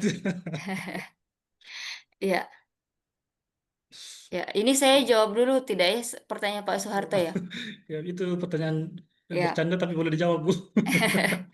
Ya, tapi saya juga dulu merasakan itu sih Pak. Jadi saya tidak pernah pede dengan desain-desain saya karena kadang perspektif saya pikirnya ini sudah oke karena saya sudah bisa mengkoordinir slide saya, mengkoordinir presentasi saya dengan yang saya tampilkan. Tapi memang di awal itu memang agak pedas, Pak. Tapi lama-lama kita akan memahami kalau oh iya ternyata yang disampaikan teman saya itu benar. Oh ternyata pendapat ini dan kadang Pak sebenarnya orang yang tidak paham tentang prinsip itu lebih bisa melihat celah desainnya kita. Bisa lebih tahu kalau ini tidak cocok nih. Ini tidak cocok kenapa? Karena kita dalam mendesain ini kan sebenarnya sudah 10 kali Pak layarnya kita lihat. Sudah berkali-kali kita lihat, sudah berkali-kali kita edit. Jadi sebenarnya repetisi itu menjadi kelemahannya kita juga. Terlalu banyak melihat jadinya tidak bisa membedakan yang mana nih sebenarnya titik blind spotnya kita. Makanya perlu sekali memang sharing. Nah, dan di project based learning ini bagusnya itu karena kolaborasi. Jadi teman-teman kita bukan cuma kita yang mengedit, tapi ada teman-teman yang lain yang bisa juga melihat, oh sisi ininya nih yang kurang tepat, sisi ininya yang kurang tepat. Dan saya melihat itu dari pada saat manajer saya ya Pak, yang saya bilang di kantor lama, itu saya menemukan itu karena manajer saya yang saya rasa sepertinya secara background saya lebih seni dibandingkan beliau, tapi kenapa beliau lebih melihat titik itu? Ya karena itu pengalaman untuk melihat terkadang mempengaruhi kita juga dalam mendesain, Pak. Jadi banyak-banyak mengeksplor mengeksplor referensi, banyak-banyak mengeksplor contoh-contoh yang sudah ada dan itu saya rasa akan memblowing juga sih inspirasi kita dalam mendesain, Pak. Oh, kalau ternyata desain tidak selamanya harus rapi. Ternyata desain tidak selamanya harus harmoni warnanya karena ternyata di desain itu banyak juga aliran-aliran atau gaya-gaya desain Pak Soeharto. Banyak sekali sebenarnya gaya-gaya desain, Ya, tapi betul, Ibu. satu yang harus kita tahu bahwa untuk sampai ke gaya-gaya desain itu kita harus paham yang namanya prinsip-prinsip desain. Jadi percayalah orang-orang yang sudah develop ke aliran-aliran aneh-aneh itu mereka sudah menguasai sebenarnya prinsip-prinsip desain yang sudah ada, Pak. Ya, tadi ada yang angkat tangan sepertinya Pak, raise hand. Ya, boleh silakan. Yang mau Ini bertanya sepertinya saya silakan mengenal orangnya. pakai itu. Apa sebenarnya ya? Silakan Ibu siapa? Ibu Ayu Triwardani ya. Langsung ini apa? Di unmute aja, Bu. Anunya. Iya, Audio. terima kasih Pak. Assalamualaikum warahmatullahi wabarakatuh. Waalaikumsalam Waalaikumsalam warahmatullahi. warahmatullahi Iya, wabarakatuh. sebelumnya mohon maaf karena tidak bisa ikut on cam karena kondisi tidak memungkinkan ya, tidak bagus lah kalau di on cam kan. Oke, baik. Jadi halo Bu Eni. Halo, Ibu Ayu. Long time no see sekali ya, Bu. Iya. Begini Bu, sebenarnya saya kan agak jarang menggunakan Canva. Cuman yang mahasiswa yang saya ajar biasanya itu kan kalau saya suruh buat file presentasi banyak yang menggunakan Canva. Cuman ada beberapa itu kan kalau di kelas ketika mau dipresentasikan, mau ditampilkan biasanya kan terkendala jaringan ya. Canva-nya nggak bisa terbuka karena jaringan. Jadi biasanya saya suruh convert aja ke PPT atau ke PDF ya, di offline kan. Tapi katanya ini apa animasinya itu nggak bisa berjalan kalau udah di-convert ke PPT. Apakah memang seperti itu atau ada caranya, Bu? Itu aja mungkin. Silakan. Ya, Iya, terima kasih. Langsung dijawab dulu ya, Bu ya. ya langsung dijawab aja, Pak. Boleh, boleh, siap. Iya, Ya, memang sebenarnya ada kenapa seperti ya jawabannya adalah memang seperti itu, Bu Ayu. Kenapa? Karena em, efek-efek animasi yang di PPT dan di Canva itu berbeda. Jadi ada beberapa efek animasi mungkin kalau dia tertampilkan efeknya berarti ada yang sama efek animasinya di PPT. Kalau misalnya tidak, ya berarti karena itu perbedaan efek yang disediakan di Canva dan PowerPoint itu memang tidak sama. Ya, produknya juga berbeda ya, Ibu Ayu. Makanya saya mentaktisi, iya, kelemahannya sebenarnya Canva juga adalah ya kita sih harapannya nanti Canva nextnya bisa develop sistemnya itu nanti sudah bisa offline karena online ini dulu juga saya kenapa tidak terlalu serak dengan Canva karena harus membuka secara online dan ya tentu saja ketika kita mahasiswa pasti kita merasa itu pemborosan data ya kuota. Nah, karena itu makanya jarang sekali untuk menggunakan Canva pada saat itu tidak konsen ke Canva. Nah, cara mentaktisinya, Bu Ayu adalah itu. Makanya saya mengombinasi Canva dengan Google Sheet. Jadi kalau misalnya mahasiswa alasannya belum, karena biasanya sebenarnya mahasiswa ini kalau ada mahasiswa bisa bisa diberikan keterangan tambahan. Kadang-kadang sebenarnya mahasiswa itu juga tidak mengirimkan kita filenya karena bukan cuma terkendala dari segi jaringan, tapi belum selesai. Jadi untuk membuktikan kendala jaringan dan selesai tidaknya, ya silahkan dikirimkan saja atau disematkan saja linknya di Google Sheet. Jadi sewaktu-waktu kita lebih fleksibel untuk mengecek atau mengasistensi hasil proyeknya mereka. Gitu sih Bu Ayu untuk sementara supaya lebih maksimal juga kalau memang secara visual mereka mau menampilkan animasi ya kita bisa buka sendiri animasinya dari layar masing-masing gitu. Ya, bagaimana Bu Ayu? Jelas ya? Iya, terima kasih Baik, jawabannya sangat jelas, Pak, Ibu. sama-sama Ibu. Ya, terima kasih. Baiklah untuk selanjutnya yang mau bertanya silakan di raise aja. Ini siapa? Ilma Rahim, silakan Ibu. Iya, terima kasih banyak, Pak. Baik, terima kasih atas kesempatan yang telah diberikan kepada saya. Sebelumnya, terima kasih banyak untuk Ibu Eni yang luar biasa memaparkan materinya terkait Canva. Jadi pertanyaan saya terkait Canva ini, tentunya kami juga sudah biasa menggunakan Canva, baik dalam presentasi ataupun membuat beberapa video. Jadi kami juga buat video melalui Canva. Tapi apakah Canva ini sudah dibekali membuat animasi karakter diri sendiri? Misalnya seperti Gemini AI, apakah sudah bisa dibekali seperti itu? Kemudian pertanyaan selanjutnya, bagaimana Ibu Eni menerapkan penggunaan Canva ini dalam proyek PJBL yang dibahas tadi dalam mengimplementasikan Canva, mengajarkan mahasiswa seperti apa tahapannya? Ya mungkin bisa Ibu Eni membagikan tips sehingga ada hasil yang didapatkan oleh mahasiswa. Seperti tadi Ibu Eni sudah menampilkan karya-karya dari mahasiswanya yang luar biasa. Ini bisa menjadi kolaborasi antara dosen dan mahasiswa. Jadi ada simbiosis mutualisme. Kemudian tips terkait menentukan color.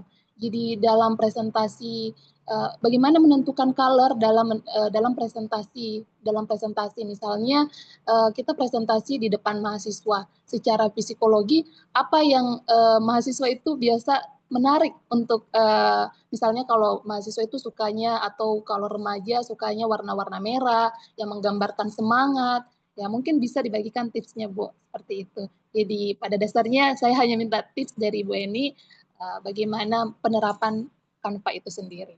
Demikian, Baik. terima kasih. Assalamualaikum warahmatullahi wabarakatuh.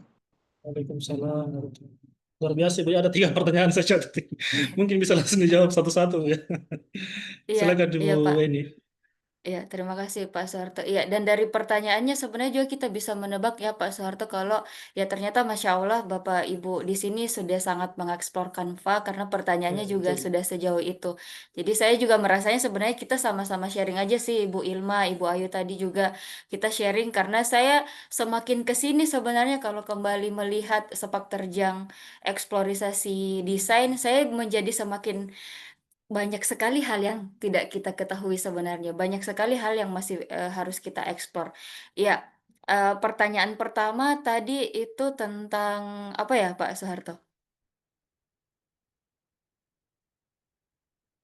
Bagaimana Canva itu sudah Oh ya, dibekali oleh karakter ya. ya Ya, karakternya. membuat karakter. Ya, sejujurnya saya juga belum pernah mengeksplor ya, Bu, untuk memberikan visualisasi karakter di Canva, tapi sekilas 2 hari yang lalu saya sudah lihat ada yang sudah mengeksplor, ternyata Canva kan sudah dilengkapi AI juga ya, Bu Ilma, jadi kita sudah bisa mengetik apa kira-kira yang kita butuhkan dari Canva dan dia bisa memunculkan berdasarkan prompt yang kita ketikkan dan ini adalah karakter, sampai di situ disebutkan tagline-nya, apa,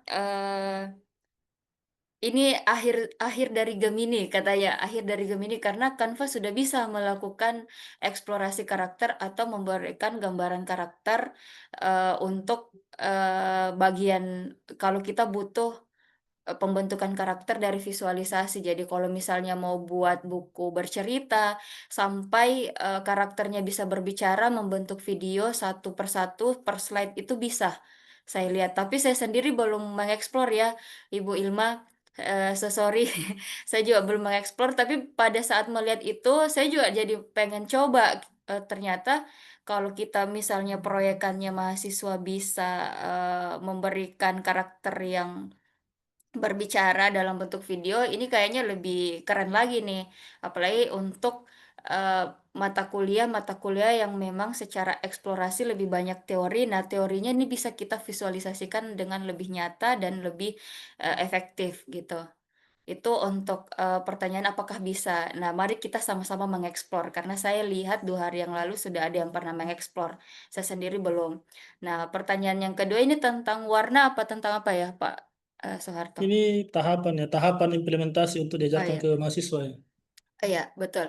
Ya, jadi saya lihat, juga sebenarnya mahasiswa kita ini memang lebih nyaman ya, Bu, menggunakan Canva, makanya sebenarnya ini juga berawal dari situ, Bu Ilma, kenapa saya konsennya akhirnya ke Canva, karena saya akhirnya melihat, oh mahasiswa kita lebih, easy untuk mengakses Canva dan mereka lebih suka mengakses Canva meskipun kami tataran dosen itu kadang di arsitektur sudah mengaungkan kalau kalian boleh pakai Canva tapi cobalah untuk mengeksplor aplikasi-aplikasi yang lebih sulit dulu seperti CorelDRAW minimal atau Photoshop karena ketika bisa mengeksplor aplikasi profesional tataran profesional ya kalian akan lebih gampang untuk menyesuaikan diri di user interface-nya di aplikasi-aplikasi yang lain termasuk Canva.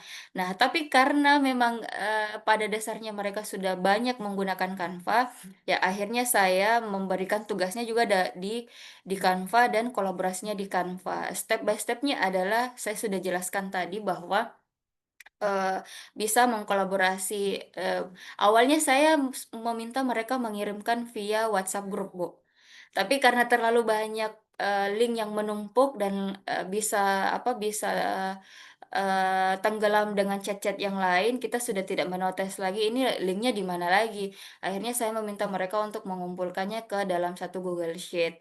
Nah, di Google Sheet ini saya bisa mengakses dan ketika saya mengakses, saya biasanya menginformasikannya kepada mereka kalau saya akan aktif di jam-jam berapa untuk mengakses linknya kalian dan saya harap kalian ada pada saat saya mengakses. Kalaupun mereka tidak ada, saya akan japri di salah satu orang yang ini untuk mengabarkan ke temannya kalau saya lagi asistensi kamu secara online lah, online ya. Jadi silahkan untuk hadir di laman web yang kalian share gitu.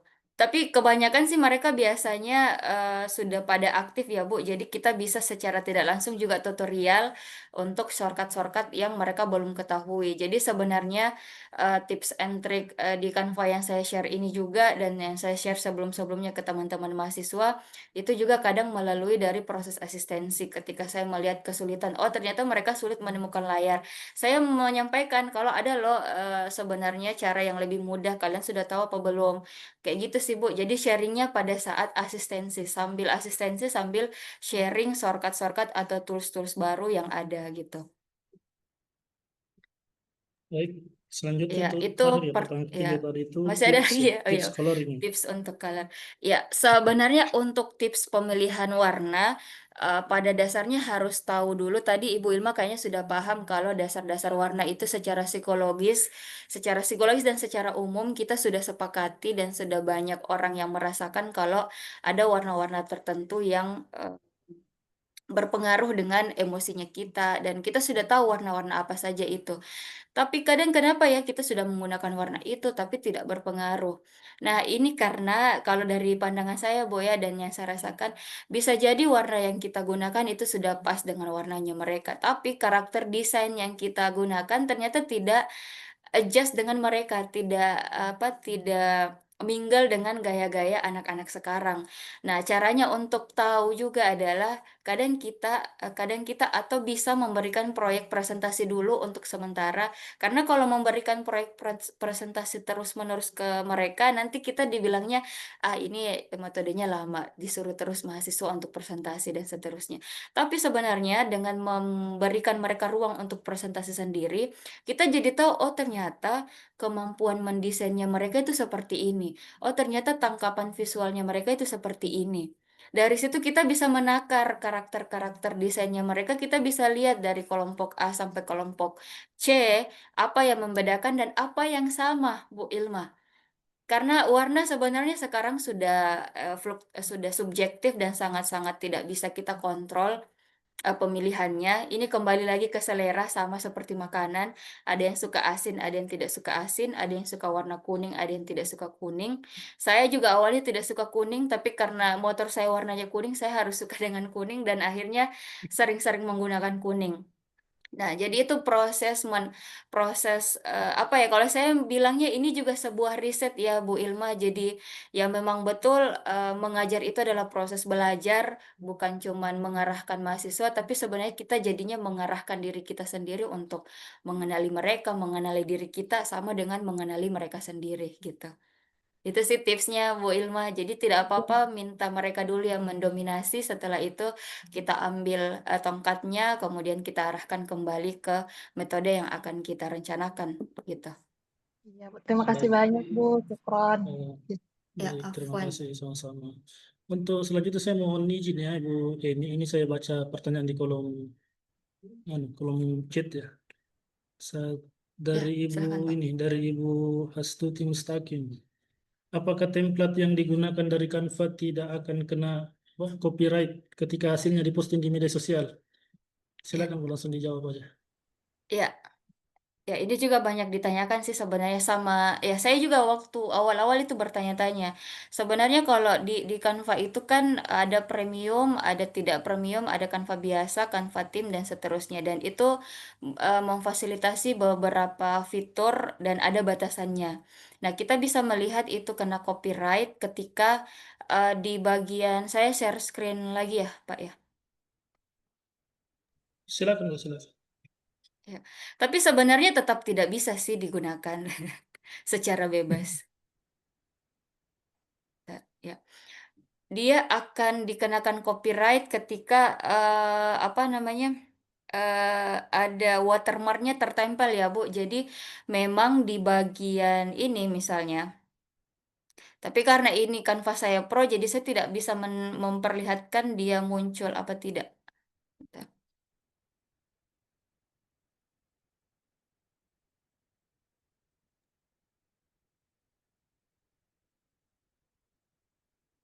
Kalau Ibu Hartuti ngotot untuk men-share dengan misalnya men-share dengan konten atau elemen yang berbayar, dia biasanya akan stop pada saat kita akan mendownload. Itu yang pertama. Kedua, ketika dia bisa di-download, ya watermarknya akan muncul di situ Canva. Ini biasanya banyak kelihatan di fitur fotos. Jadi di bagian foto-foto, ketika kita mengambil foto yang berbayar atau yang ada crown-nya seperti ini akan muncul watermarknya di situ Canva. Mungkin Bapak Ibu yang pernah mengalami itu bisa sharing juga. Itu akan kelihatan watermarknya dan secara tidak langsung sebenarnya ya itu kena copyright Ibu. Tapi kalau misalnya Ibu menggunakan template atau menggunakan elemen-elemen yang tidak ada crown-nya ketika menggunakan Canva biasa atau tidak premium atau tidak pro, itu ya biasanya ini akan muncul crown dan tertera watermarknya gitu. Tapi sebenarnya sejauh ini yang itu saya bilang sih Ibu, sebenarnya kita masih bisa memanfaatkan template-template yang ada dan masih banyak sekali yang ditawarkan oleh Canva template yang gratis ya. Pak Soeharto mungkin mengalami sebenarnya banyak sekali template-template yang sudah bagus dan Ya, betul. gratis disediakan oleh Canva. Jadi manfaatkan aja dulu itu, dimaksimalkan aja. Cara memaksimalkannya itu tadi saya bilang Ibu bisa menerapkan dulu prinsip-prinsip desain yang tadi kita sama-sama diskusikan, sama-sama kita bahas. Kalau bisa menerapkan itu, saya yakin template yang seperti apapun, bahkan Ibu bisa menciptakan template sendiri, membuat desainnya sendiri. Kalau kata teman saya, dia juga bergabung di sini. Ya, sebenarnya setiap karya itu lahir dari kanvas yang kosong. Jadi, jangan pernah merasa kalau, Canva aja saya pakai, Canva aja kamu pakai. Jangan pernah berkecil hati kalau kita menggunakan Canva, karena sebenarnya semua aplikasi di dunia ini itu punya triknya masing-masing dan punya kelebihannya masing-masing. Bergantung kita menggunakannya ke arah mana dan bagaimana cara kita mengkoordinir aplikasi-aplikasi yang kita gunakan, Bapak Ibu. Seperti itu. Baik. Semoga bisa terjawab. Terima kasih. Ya, betul jelas ya. Intinya kan Ya, kita meregistrasi akun berdasarkan ini ya.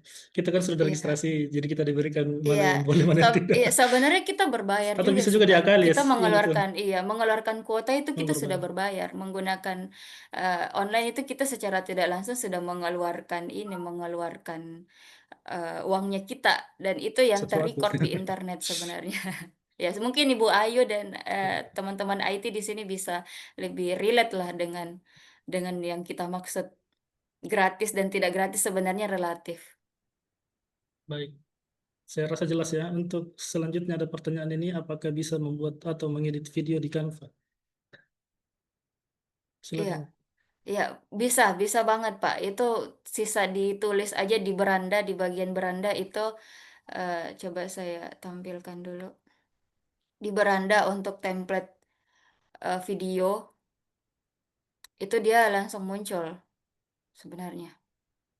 Ini di jaringan saya agak loading. Di sini sebenarnya sudah ada, di bagian bawah sini sudah ada facility-nya. Video, di bagian video, kalaupun misalnya butuh untuk video tertentu yang karakternya supaya bisa lebih cepat dipilihkan oleh Canva, ya Bapak Ibu bisa mengetikkan langsung di bagian sini. Video yang seperti apa, misalnya video opening. Ya dia akan memunculkan template-template tentang video opening gitu. Jadi bisa banget, bahkan yang kita rasa ini saya cuman buatnya PowerPoint, sebenarnya PowerPoint-nya kita itu bisa dijadikan video, bergantung pada saat ekspornya, Bapak Ibu ekspornya ke dalam format apa gitu. Betul sekali ya. Betul. Tapi ini ada durasinya Bu ya, kalau video itu. Iya, durasinya Ada yang ada sih, tapi durasi kita bisa setting juga, Pak. Durasi bisa kita bisa setting. setting. Oke. Jelas ya. Untuk selanjutnya saya baca dulu. Apakah menggunakan template dari Canva untuk cover buku dibolehkan? Penggunaan template Canva untuk cover buku. Silakan. Eh, Ya, sepertinya jawabannya sama ya dengan Sama pertanyaannya ya. tadi Ibu Ini Hartuti. ini berhubungan Iya, dengan hak jadi cipta copyright. selagi sebenarnya Canva sebenarnya sudah membeli desain-desain yang sudah mereka gratiskan, Bapak Ibu. Kalau dia ada model crown-nya, ya berarti itu yang masih perlu diafiliasi ke kreatornya langsung. Tapi kalau misalnya tidak ada, ya itu sebenarnya secara tidak langsung Canva sudah membelikan kita sebagai user untuk kategori Canva yang kita gunakan. Kalaupun misalnya Bapak Ibu merasa, karena saya pernah juga lihat sih sebenarnya beberapa buku yang nyaris sama kalau Bapak Ibu jadi selagi dia tidak ada watermarknya, insya Allah itu aman. Ini bisa juga sih dikonsultasikan ke badan penerbit. Ya ini perpustakaan kayaknya juga lebih paham, perpustakaan kita juga lebih paham tentang copyright dan sejenisnya untuk penggunaan cover buku karena saya sendiri kemarin di perusahaan lama itu kami pernah mencetak berapa buku ya, dan itu ada dari Canva yang saya pakai Bapak Ibu. Dan itu di ini apa? Dia kan maksudnya dasarnya dibisniskan ya, harusnya harusnya bisa. Dan itu terjual begitu. Padahal saya menggunakan cover Canva. Tapi memang cover Canva-nya sudah, kalau Bapak Ibu khawatir ini terlalu sama, makanya itu tadi penting sekali untuk memahami prinsip-prinsip desain supaya Bapak Ibu bisa mengcustom atau bisa menyesuaikan dengan kebutuhan masing-masing. Karena sebenarnya template itu kalau sudah diubah sedikit itu sudah beda, Bapak Ibu. Kalau sudah beda berarti sudah tidak sama. Kalau sudah tidak sama berarti itu sudah karyanya kita. Gitu, sudah karyanya Bapak Ibu sekalian. Gitu. Baik, mungkin ini yang terakhir Bu ya pertanyaannya. Ya, ternyata banyak juga Apakah ya, Pak. ya lumayan ini kalau kita nggak stop ini nggak berhenti. Apakah Canva bisa digunakan secara offline atau harus terkoneksi internet? Kemudian apakah Canva bisa digunakan untuk membuat video animasi sederhana? Kayaknya mirip-mirip yang tadi ya.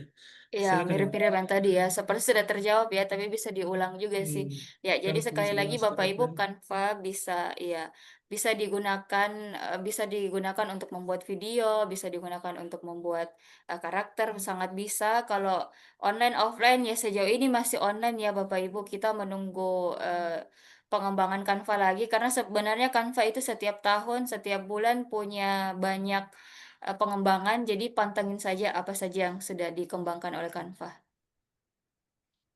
Baik, saya rasa ini ya sudah cukup jelas untuk sesi tanya jawabnya. Saya mohon izin minta waktu berapa menit untuk mengisi polling. Mungkin Pak Imran bisa di ini ya, bisa di-share pollingnya. Silakan.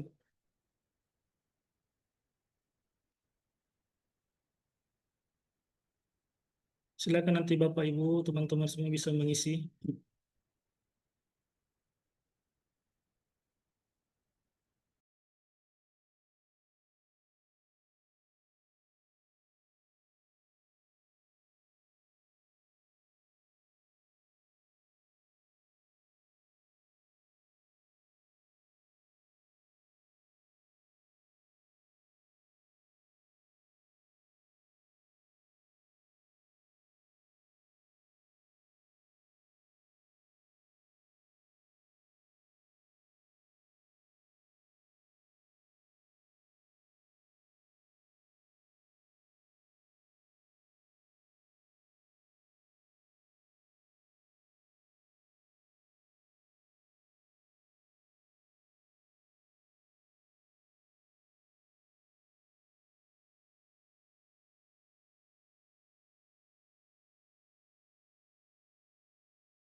Silakan Bapak Ibu.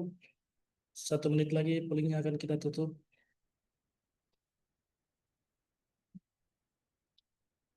Hmm.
Baik, Bapak Ibu, teman-teman sekalian,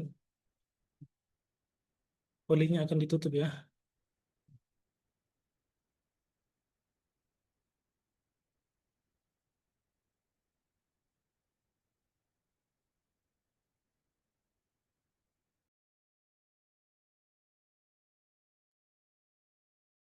Baik, mungkin saya bacakan hasil dari polling. Pertanyaan pertama itu, apakah Anda sudah pernah menggunakan Canva sebelumnya?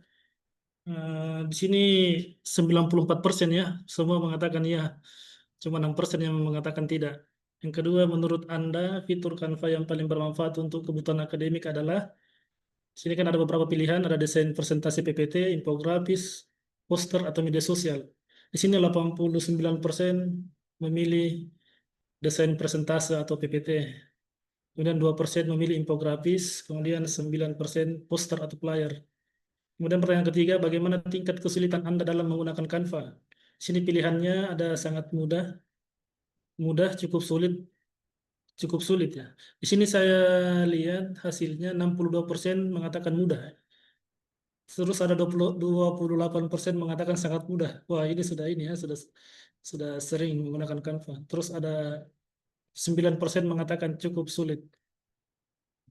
Yang keempat, apakah Anda ingin Canva menjadi salah satu program rutin library kelas perpustakaan UNM? Ya, 94% mengatakan iya, 6% mengatakan tidak. Kemudian pertanyaan kelima, menurut Anda, apakah Canva lebih mudah dibanding aplikasi desain lain seperti Photoshop atau Corel? Di sini 56% mengatakan jauh lebih mudah, 40% mengatakan lebih mudah, kemudian 2% sama saja, 2% lagi lebih sulit.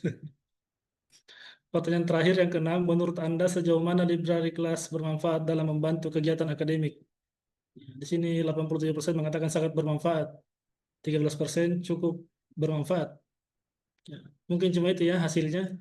Untuk selanjutnya mohon izin nanti setelah ini akan di-sharekan link untuk feedback dan sertifikat ya bagi Bapak Ibu atau teman-teman sekalian yang hadir pada Zoom Library Class pagi hari ini. Silakan mengklik saja linknya yang akan di-share oleh Pak Imran di kolom komentar.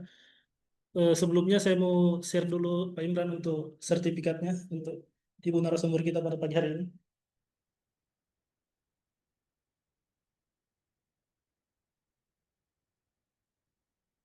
Ya, ini untuk Ibu Jusbaini ya. Terima kasih Kami ucapkan Bapak dan terima kasih teman-teman. atas partisipasinya sebagai pemateri di Library Class.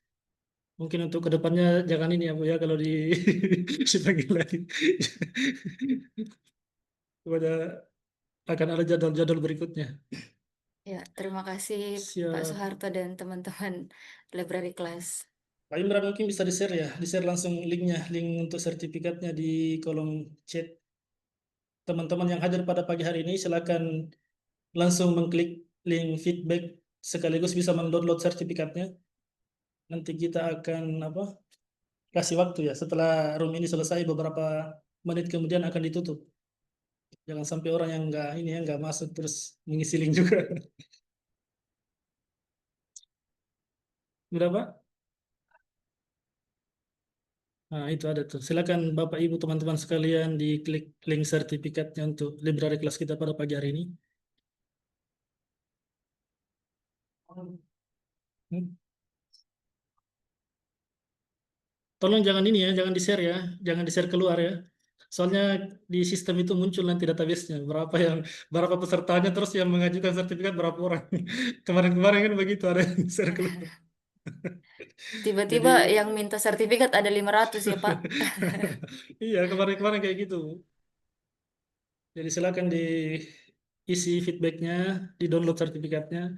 Nah, sambil ini mengisi saya mungkin mau menjelaskan sedikit bahwa di perpustakaan itu sudah kita desain bagaimana caranya supaya layanan kita itu berbasis digital.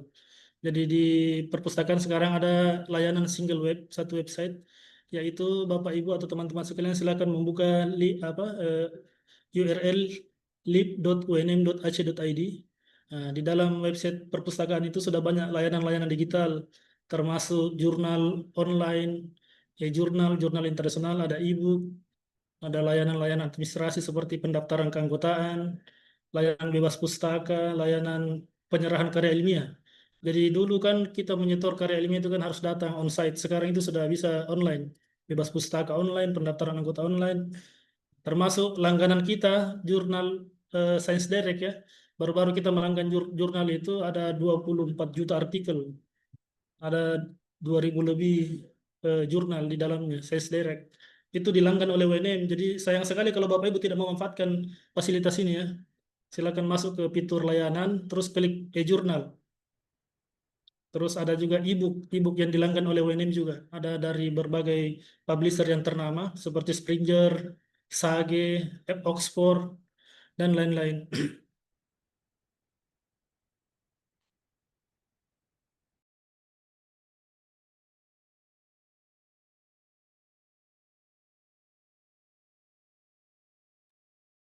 Baik, Bapak Ibu, terakhir saya ucapkan terima kasih atas partisipasinya, atas kesediaan waktunya untuk bergabung bersama Perpustakaan UNM dalam kegiatan program Library Class.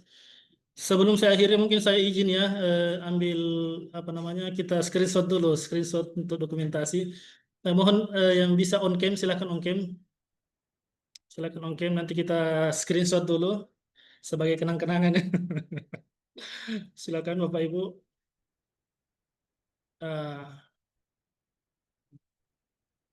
Silakan on cam, wah luar biasa. Untuk di lembar pertama, saya hitung 1, 2, 3 ya. 1, 2, 3. Oke, selanjutnya 1, 2, 3. Oke, lanjut 1, 2, 3. Lanjut 1, 2, 3. Lanjut 1, 2, 3. Lanjut 1, 2, 3. Oh, luar biasa, ini ada 6 lembar. Baik Bapak Ibu, mungkin kegiatan library kelas kita pada pagi ini cukup sekian. Terima kasih sekali lagi atas kesediaan waktunya untuk bergabung. Sampai berjumpa di kegiatan library kelas. Mungkin bisa dicek untuk jadwalnya, ada di ini ya, apa? Nanti Pak Imran bisa share juga, ada di Instagram perpustakaan juga. Mungkin yang belum follow, silakan follow IG perpustakaan ya. Di situ akan kita share jadwal-jadwal library class dengan materi-materi yang menarik ya. Ya ini ada di share sama Pak Imran ini. Ada Pak Imran? Banyak nih.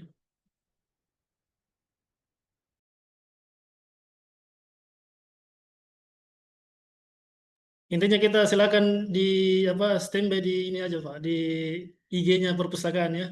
Silakan di follow yang belum follow, UNM_perpustakaan. Yang mau lihat videonya, yang materi tadi ini bisa diupload di YouTube juga. Nanti Pak Imran upload di YouTube. Silakan teman-teman sekalian yang mau mengulang materi, silakan nonton di YouTube perpustakaan, yaitu perpustakaan UNM. Jadi termasuk juga library class yang sudah lewat yang kemarin sudah disediakan di YouTube perpustakaan UNM. Mungkin sekian saya akhiri dengan ucapan wabillahi taufiq wal hidayah. Assalamualaikum warahmatullahi wabarakatuh. Waalaikumsalam warahmatullahi wabarakatuh.